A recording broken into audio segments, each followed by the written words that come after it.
and maybe you could give us a little bit more information about some of the first steps for starting a nonprofit, or some of the consulting you've done for people who have nonprofits? We do quite a bit of consulting. Like I said, we help nonprofit organizations find other ways to generate income streams.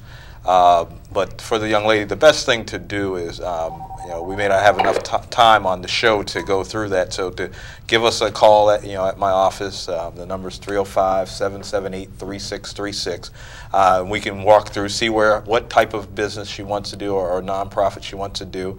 Then try to figure out how to structure that nonprofit. Where people make the biggest mistake in structuring a nonprofit is not making their mission broad enough to receive the funding.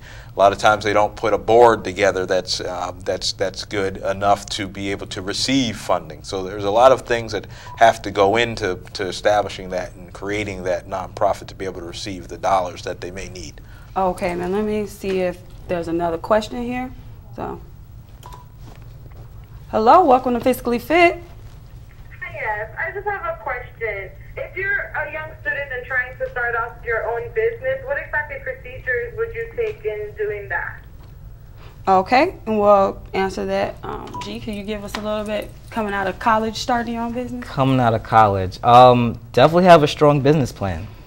First and foremost, have a strong business plan, have a goal, have a good mission statement. Definitely have your goal in mind, so that way you can move correctly. Because a lot of mistakes, or a lot of common mistakes, is not knowing what you want to do and being all over the place, and then you get sidetracked and you lose your main focus. Okay, then. We got one more question. I'm going to go ahead and grab this. Fiscally Fit, you're on air. Hello? You're on air for Fiscally Fit. Hi. What's your question? I have a question about taxes. Okay. What do you want to know? I have a small, I guess you would say a mom and pop business. Uh-huh. And when I first started the business and incorporated, I was told to, I could basically report everything as almost like a second job, as additional income. Is that the normal way of doing it, or should everything be done completely separate from, let's say, my 9 to 5? Okay, then. Eric, would you be able to answer that for us? Yeah, well, my first disclaimer is I'm not a tax professional. I do tax planning, though, as a financial planner. But typically, if she has a business that she started, it depends on how that business is incorporated, or if it's incorporated. Is it a DBA, which means that it's under her social, or is it a bona fide corporation? Is it an S or is it a C? Typically, that's going to determine what monies are and how that's being taxed, because if she takes a distribution from the company to pay a bill or what have you, then that's counted as income, depending on whether the bill is the business's bill. My advice is to typically is to try to keep your business separate from your personal life. But there's always going to be some intersection. So my job as a financial planner is to sit down, look at the expenses of the person as an individual, expenses of the business, and then to help them figure out how to move money from the left hand or the left pocket to the right pocket, and whether to go through Uncle Sam or around Uncle Sam. Okay.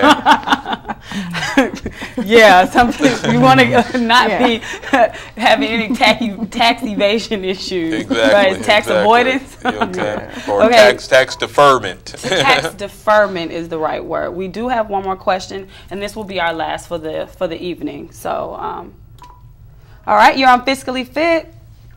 You have a question for us? Okay, well, I guess we don't have a question.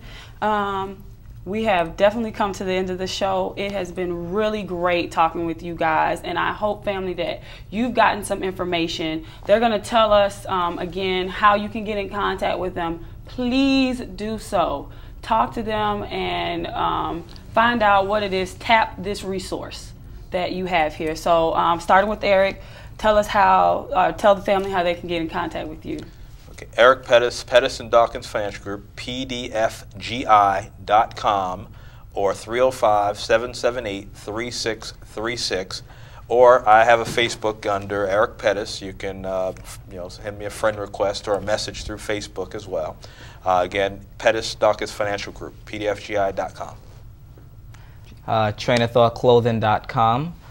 You can find us on Twitter. Follow us at TOT Clothing. Also, you can find us on Facebook, Train of Thought Clothing. Follow us. All right, Pam. Okay, and I can be reached again online at Nativus Solutions. That's spelled Nativus Solutions with an S.com. Or you can call me at 786-514-7158. All right. Well, first, before we head out, we need to thank our great sponsors, Wachovia, a Wells Fargo Company, El Dorado for giving us this awesome set that you see. It is some comfy seats we're sitting on here, I promise you. As well as Island TV for helping to produce this show. STLT, Scholars Today, Leaders Tomorrow, a nonprofit organization that is focused on literacy, financial literacy, education for students, as well as missions in Haiti. STLT is the brainchild of Fiscally FIT, so we definitely want to thank them for this show, and we want to thank you. Thank you for watching us. Thank you for listening to us, and we hope to see you again on Fiscally FIT, and check us out on our website at stlt.org or on our Facebook page, stltorg. I can be reached at Sasha at stlt.org, and the show can be reached at Fiscally FIT TV at stlt.org. Good evening.